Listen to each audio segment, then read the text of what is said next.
exactement 70 ans dans la nuit du 17 au 18 novembre, un sous-marin français, le Protée, disparaissait en pleine Seconde Guerre mondiale. Il faisait partie des bâtiments qui avaient fui vers l'Algérie pour échapper au sabordage de la flotte à Toulon et continuer le combat. À la fin des années 90, on a retrouvé le Protée échoué sur un fond au large de la Ciotat.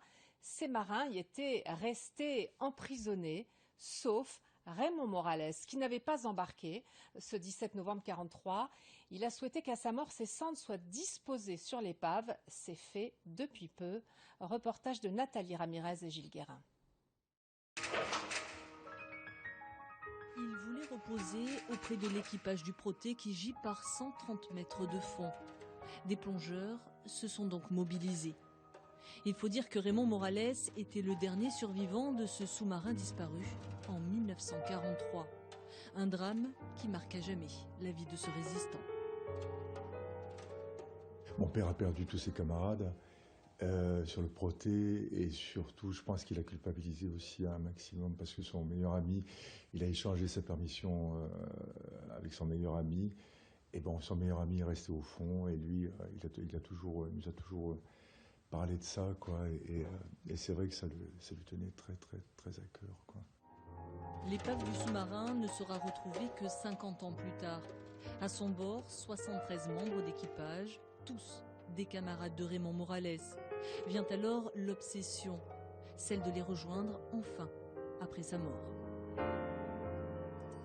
C'était très important pour mon père, oui. Tout le temps, quand on passait à côté de la Ciotat, bon, il nous disait, voilà, c'est là que je veux être, c'est avec mes copains. Je pense que sa place, voilà, c'était sa place. Déposer les cendres de Raymond sur le sous-marin, un projet fou qui séduit ses plongeurs. Ils connaissent l'épave, mais une descente par 130 mètres de fond est toujours risquée. Il est certain que dans cette tranche de profondeur, le problème lié à la pression et notamment à la décompression lorsque le plongeur effectue le retour en surface sont relativement contraignants et exposent effectivement les individus, l'équipe, à un certain nombre de risques d'accidents non négligeables. À peine déposée, l'urne se dissout, les cendres se dispersent enfin sur le sous-marin. Il a retrouvé ses copains et il doit être heureux. Je suis sûre que de là-haut, il est content. Et c'était bien sûr dans la nuit du 17 au 18 décembre 1943, il y a 70 ans. Bonsoir Jean-Michel Pontier. Bonsoir.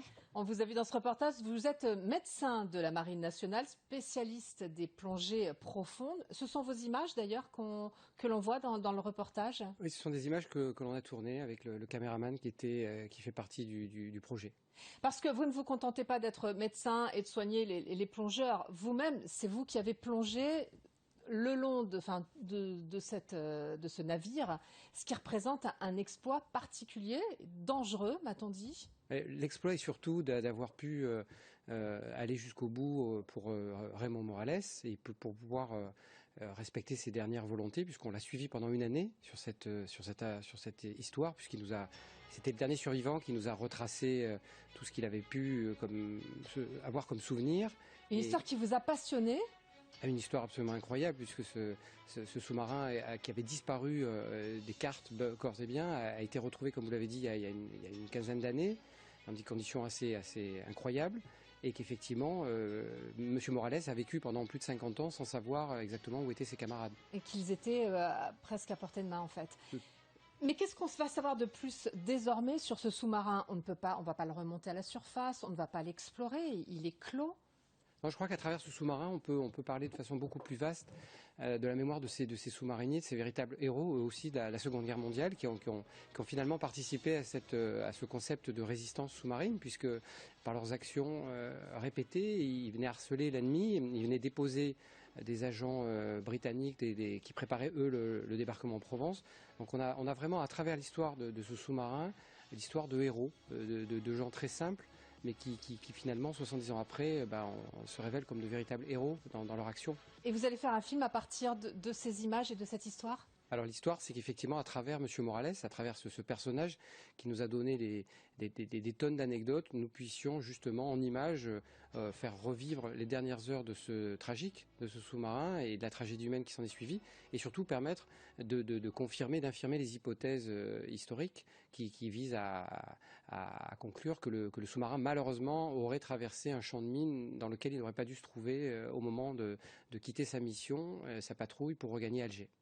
Une chance finalement que ce survivant de l'équipage ait pu vivre alors qu'on avait déjà retrouvé le sous-marin, que les dernières années, il ait pu savoir ce qui s'était passé. C'est vraiment le fil conducteur de cette aventure. Autour de moi, il y a vraiment une équipe d'une dizaine de personnes qui ont œuvré depuis maintenant pratiquement 2 ans. Et M. Morales a vraiment été jusqu'à la fin, si je puis dire, ce qui nous a animés, ce qui nous a poussé à essayer de comprendre ce qui s'était passé, d'aller fouiller dans les archives, et puis même de plonger, de s'engager un petit peu, parce que c'est vrai que, comme vous l'avez dit, ce sont des plongées qui ne sont pas faciles. Pas facile. Merci beaucoup Jean-Michel Ponty. En tout cas, c'est une très très belle histoire. Merci d'être venu nous la raconter. À suivre demain soir sur France 3, les 8e de finale de la Coupe de la Ligue. Et ce sera notre dernier conseil. L'Olympique de Marseille va rencontrer le TFC. Ce sera en direct à partir de 20h45 ainsi que sur notre site internet. Ce journal se termine. Bien sûr, le 19-20 continue. Bonne soirée à tous.